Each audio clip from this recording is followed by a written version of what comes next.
Welcome back, adventurers. Today we continue our epic saga of Zahhak, the Demon King. This is part 2, where we witness the dramatic fall of King Jamshid and the rise of Zahhak. So, grab your popcorn and get ready for a story filled with betrayal, dark magic, and relentless ambition, the end of Jamshid's reign. In the once glorious realm of Persia, a storm of dissension and revolt brewed. The bright days turned dark as faith in Jamshid, the divine king, dwindled. His once bright far, divine glory, faded, and he succumbed to foolishness and evil. Petty kings rose up with their armies, each vying for the throne. They no longer saw Jamshid as their ruler and looked elsewhere for a sovereign. Their search led them to the lands of the Arabs, where they had heard of a terrifying lord with a face like a serpent. This lord was Zahhak. Persian horsemen approached him, greeting him as their new ruler and hailing him as the king of Iran. With the speed of the wind, Zahhak marched into Persia, claiming the crown and gathering an army of Persians and Arabs.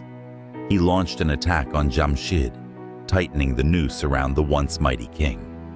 Realizing his fortune had deserted him, Jamshid fled into hiding. For 100 years he vanished, but he could not escape Zahhak's reach. Eventually, Jamshid was captured on the shores of the Sea of China.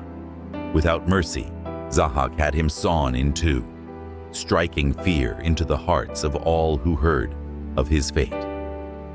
Jamshid's throne and glory were at an end, drawn away by time like a leaf in the wind. Despite his long life of 700 years, filled with both great sorrows and joys, his end came swiftly and brutally, the tyranny of Zahhak. With Jamshid gone, Zahhak's reign of terror spanned 1,000 years. Under his rule, the wise hid their knowledge, and devils reveled in their newfound freedom. Virtue was despised, magic was celebrated, and justice became a thing of the past. The world groaned under his tyranny as demons danced in delight, and goodness was whispered only in secret. Zahhak's cruelty knew no bounds. Among his captives were 2 innocent young women, Jamshid's sisters, Shahnameh and Arnavaz. Zahhak, knowing nothing but evil, trained them in dark magic. Each night, 2 young men were brought to Zahhak's palace, their brains to be fed to the snakes growing from his shoulders. Yet, amidst this cruelty, 2 noblemen, Armael the pious and Garmael the perceptive, devised a plan to save at least one of the victims each night. They presented themselves as cooks to the king and, using their skills, saved one young man from each pair, substituting the brains of a sheep instead. These saved men were sent to hide in the plains and mountains, eventually becoming the ancestors of the Kurds, who, to this day, live far from cities. Despite their efforts, Zahhak's reign grew ever more oppressive. If a warrior had a beautiful daughter hidden away in his house, Zahhak would accuse him of consorting with demons and kill him, taking the girl as his slave.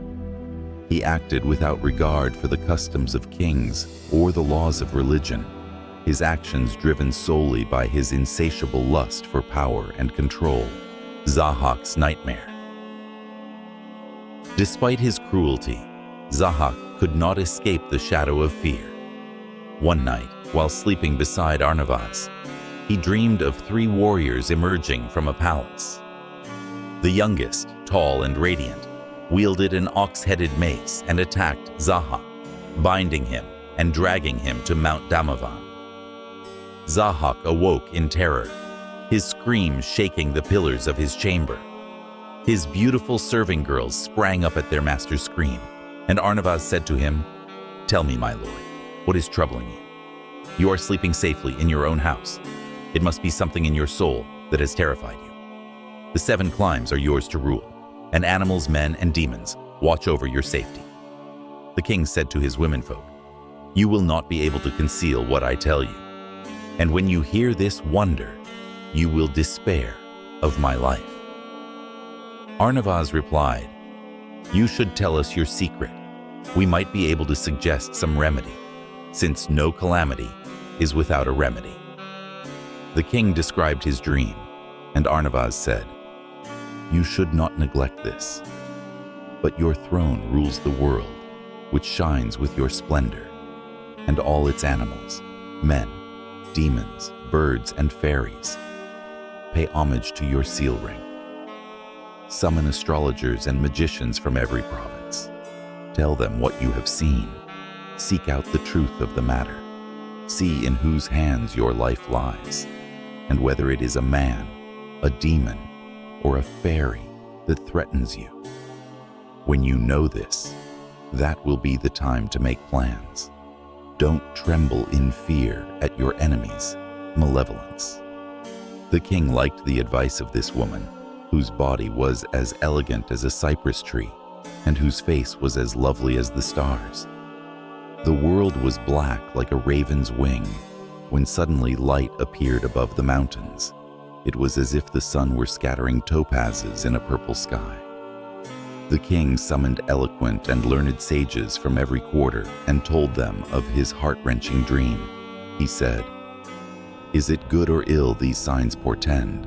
When will my earthly life come to an end? Who will come after me? Say, who will own this royal diadem and belt and throne? Reveal this mystery and do not lie. Tell me this secret or prepare to die." The sages' lips were dry and their cheeks wet with tears. They said to one another, "If we tell him what will happen, our souls will be worthless. And if he doesn't hear from us, we must wash our hands of life here and now." 3 days went by, and no one dared speak to Zahhak. On the 4th, he said, "Either be strung up on a gibbet alive, or tell me my fate." All the sages bowed their heads, and their hearts were filled with terror, their eyes with tears. One of them, a wise and prudent man named Zahhak, stepped forward. Anxiety seized his heart, but he spoke out fearlessly before Zahhak. "Rid your mind of vain thoughts, since no man is born from his mother but for death. Many worthy kings have sat on the throne before you and experienced great sorrow and great joy. Each of them died and left the world in another's hands. Surround yourself with iron walls reaching to the sky, but you cannot remain here. Another man will occupy your throne, and your good fortune will lie in the dust. This celestial ruler's name will be Feridun. He is not born yet. His mother's time of anxiety and sighs is still to come. But when he is born, he will be like a fruitful tree. When he grows to be a man, he will lift his head up to the moon and seek the crown and throne and royal belt. He will be cypress tall, and on his shoulders he will carry an iron ox-headed mace, which he will bring down on your head. Then he will bind you and drag you from your palace into the streets." Zahhak asked, "Why should he bind me? What will make him hate me?" The sage replied, "If you are wise, you will know that a man does not do evil for no reason. His father will die at your hands, and this will fill him with the desire for vengeance. A cow called Barmaya will be his wet nurse, and this too will be destroyed by you, and be an added cause of his hatred." Zahhak heard him out, then fell from the throne in a faint, and the sage, fearing for his life, fled from the royal presence. When Zahhak regained consciousness, he sat on his throne again and gave orders that the world be scoured for signs of Feridun. He knew no rest and could neither eat nor sleep.